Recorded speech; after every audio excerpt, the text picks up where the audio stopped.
Hello बच्चों, कैसे हैं आप लोग। आशा करती हूँ कि आप सभी अच्छे होंगे। बच्चों, शुरू करते हैं आज का अध्याय पतित पावनी गंगा।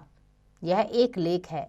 तो बच्चों, गंगा पृथ्वी पर कैसे आई, गंगा को पृथ्वी पर कौन लाए, गंगा का क्या महत्व है, आज की गंगा को प्रदूषण से कैसे बचा सकते हैं, इन सभी बातों के बारे में एक बार विचार जरूर कीजिएगा। आज का पाठ परिचय है।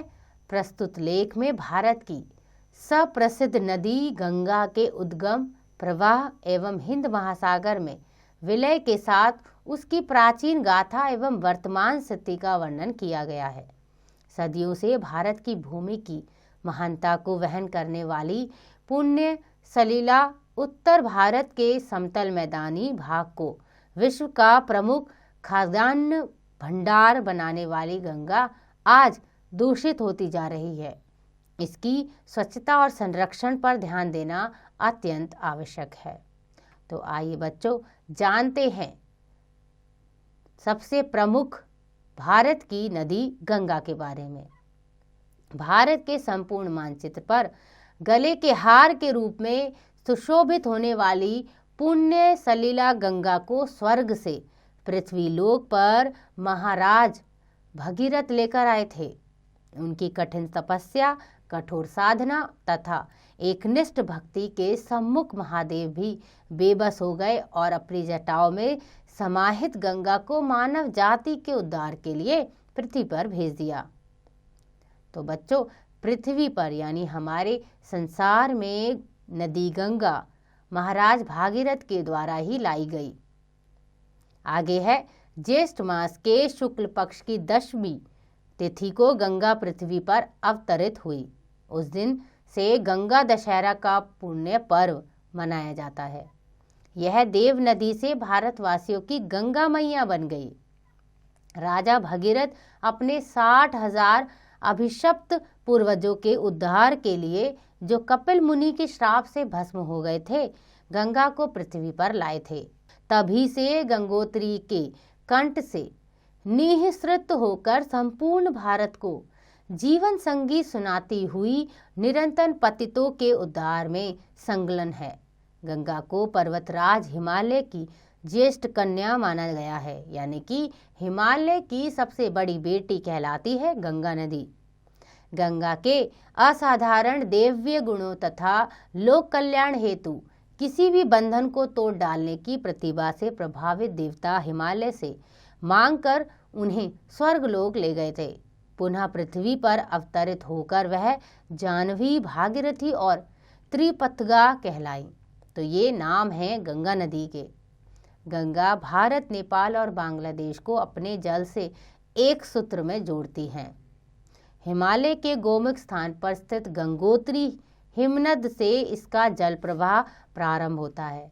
तो बच्चों, हमारी जो नदी है गंगा, उसका स्थान जो वहाँ से निकलती है वो है हिमालय के गोमुख गंगोत्री। यह हिमनद लगभग 25 किलोमीटर लंबा, 4 किलोमीटर चौड़ा तथा 40 मीटर ऊंचा है। गोमुख के रास्ते पर चिरबासा गांव से इस विशाल हिमनद के दर्शन होते हैं। लगभग 200 किलोमीटर का पहाड़ी रास्ता तय करने के पश्चात गंगा ऋषिकेश होते हुए हरिद्वार में मैदान का स्पर्श करती है। यानी हिमालय से जब बहती है गंगा तो सबसे पहले वो ऋषिकेश होती हुई हरिद्वार की ओर से निकलती है। गढ़मुक्तेश्वर, फर्रुखाबाद, कन्नौज, बिठूर, कानपुर होते हुए गंगा इलाहाबाद पहुंचती है, जहां इसका संगम यमुना और सरस्वती से होता है और वहीं तीर्थराज प्रयाग बन गया है। तो बच्चों, हिमालय से निकलकर गंगा अलग अलग स्थान से बहती हुई निकलती है इलाहाबाद पर और वहां से मिलती है नदी यमुना और सरस्वती के साथ। और जब ये तीनों नदियां एक साथ मिल जाती हैं तो बनता है तीर्थराज प्रयाग। भगवान शिव की नगरी काशी में पहुंचकर गंगा मिर्जापुर, पटना आदि शहरों में से होते हुए सोन, गंडक, घाघरा, कोसी आदि सहायक नदियों से मिलती मिलाती भागलपुर में दक्षिणवर्ती हो जाती हैं। वहां ये पग्या नाम से बांग्लादेश में प्रवेश करती है। कोलकाता में यह हुगली नदी कहलाती है और वहीं यह सागर में समा जाती है। इस पवित्र नदी ने भारत जैसे कृषि प्रधान देश पर अपना अमृत तुल्य जल वरद हाथों से लुटाया है। यानी कि कृषि के लिए सबसे ज्यादा उपयोगी जो नदी है वो गंगा नदी ही है। हरिद्वार, ऋषिकेश, वाराणसी यानी काशी जैसे धार्मिक एवं पर्यटन स्थल इसके किनारे बसे हैं। आज के युग के राफ्टिंग, कैनोइंग और कयाकिंग जैसे सहायक खेल भी इसके जल में खेले जाते हैं। भारत की अर्थव्यवस्था में योगदान देने के साथ उसकी धार्मिक मान्यताओं के भी गंगा ने अपने आंचल में पनाह दी है। लोग इसके जल से स्नान कर स्वयं को पाप मुक्त मानते हैं। यानी इंसान सोचता है कि मैंने अगर गंगा जल का स्नान कर लिया तो मेरे सारे पाप मिट गए। गंगा जल के बिना पूजा अर्चना संपूर्ण नहीं होती। मकर संक्रांति, कुंभ, गंगा दशहरा आदि अनेक पर्व इसके तटों पर मनाए जाते हैं। सुबह शाम गंगा मैया की आरती कर दीप प्रदान किए जाते हैं तथा अनगिनत वरदान मांगे जाते हैं। दूसरी ओर गंगा की स्वच्छता के विषय में कोई भी ठोस कदम नहीं उठाया गया है। यदि वैज्ञानिक दृष्टि में देखा जाए तो गंगा क्षेत्र में रहने वाली करोड़ों की आबादी अपने जीवन और जीविका के लिए गंगा पर निर्भर है। पिछले कुछ दशकों से विकास की अंधी दौड़ के कारण अपने उद्गम क्षेत्र गौमुख से लेकर बंगाल की खाड़ी में मिलने तक सादा नीरा गंगा पूरी तरह से प्रदूषित हो गई है, क्योंकि जनसंख्या ज़्यादा बढ़ गई है और इस जनसंख्या के बढ़ने की वजह से नदियाँ गंदी होती जा रही हैं और प्रदूषित हो रही हैं। देव नदी गंगा, अमृत जलमयी गंगा जैसे विशेषणों को सार्थक बनाए रखने के लिए यह परम आवश्यक है कि राष्ट्रीय वन जीव अभयारण्य जैसा संरक्षण गंगा को भी मिले। गंगा में गिरने वाले सभी गंदे नाले, मलमूत्र, औद्योगिक प्रदूषण, प्लास्टिक कचरा, राख, अंतिम अवशेष एवं मृत शरीरों को बहाने पर रोक लगाई जाए। गंगा संरक्षण के लिए राष्ट्रीय गंगा आयोग गठित किया गया है। इसके प्रवाह क्षेत्र में चल रहे खनन व भूजल के शोषण आदि पर रोक लगाई जाए।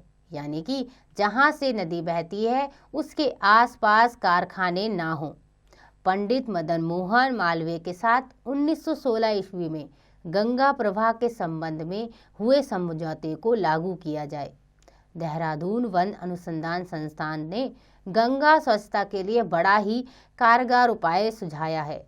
विशेषज्ञों ने सुझाव दिए हैं कि गंगोत्री से गंगा सागर तक गंगा के किनारे वनस्पति लगाकर राष्ट्रीय नदी गंगा की स्वच्छता में अहम योगदान दिया जा सकता है। केंद्रीय जल संस्थान मंत्री तथा भारतीय वन अनुसंधान एवं शिक्षा परिषद के महानिदेशकों ने गंगा की स्वच्छता पर विशेषज्ञों के ठोस सुझाव आमंत्रित किए हैं। एवरेस्ट विजेता पद्मश्री अरुणिमा सिन्हा ने भी कहा है, गंगा सिर्फ मोक्षदायिनी ही नहीं बल्कि जीवनदायिनी भी है। हमें गंगा को स्वच्छ बनाने का संकल्प लेना चाहिए। हम सभी देशवासियों को एकजुट होकर अंधविश्वासों से परे हटकर गंगा के गरिमामय रूप को सुरक्षित रखने का प्रयास करना होगा। तो बच्चों, आपको भी पानी को गंदा नहीं करना है, चाहे वो आपके आसपास का पानी हो या नदी हो, क्योंकि पानी ही जीवन है। अगर हम पानी को दूषित करेंगे तो हमारा संसार में रहना ही मुश्किल हो जाएगा। तो बच्चों, यह थी कहानी गंगा मैया की। आशा करती हूँ कि आपको यह अध्याय समझ आ गया होगा। इसका अभ्यास आप स्वयं कीजिएगा।